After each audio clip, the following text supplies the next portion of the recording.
नमस्कार, स्वागत आहे तुमचं मनीषाज किचन मराठीमध्ये। आज आपण भरलेली भेंडी करणार आहोत मेसमध्ये। तर सर्वात आधी मी भेंडी स्वच्छ धुवून आणि अशी कापून घेतलेली आहे। एका भेंडीचे साधारण 2 ते 3 मी तुकडे केलेले आहेत। कढईमध्ये तेल तापून त्यामध्ये थोडंसं हिंग आणि भेंडी आपण परतून घेतलेली आहे। साधारण 10 ते 15 मिनिटं आपण भेंडी परतून घेतलेली आहे। बघू शकता या ठिकाणी जोपर्यंत भेंडीचा चिकटपणा कमी होत नाही तोपर्यंत आपल्याला फ्राय करायची आहे।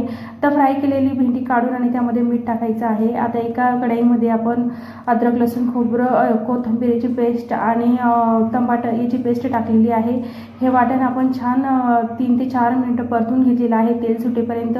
त्यामध्ये सुके मसाले टाकलेले आहे, हळद, धना पावडर, लाल मिरची आणि गरम मसाला टाकलेला आहे। तर बघू शकता या ठिकाणी खूप सारी ग्रेव्ही झालेली आहे आणि थोडीसं खूप छान टेस्ट येते, त्याच्यासाठी मी थोडीशी साखर टाकलेली आहे। भेंडीच्या भाजीमध्ये आपण भरलेल्या भेंडीच्या भाजीमध्ये जर साखर टाकली तर खूप छान चव येते, त्यामुळे मी थोडीशी साखर टाकलेली आहे। आणि आपली ग्रेव्ही पूर्णपणे तयार झालेली आहे। त्यामध्ये फ्राय केलेली भेंडी आपण टाकून घेतलेली आहे। तर बघू शकता या ठिकाणी खूप छान अशी भेंडीची भाजी आपली तयार झालेली आहे आणि आजच्या मेसमध्ये आपण भेंडीची भाजी बनवलेली आहे।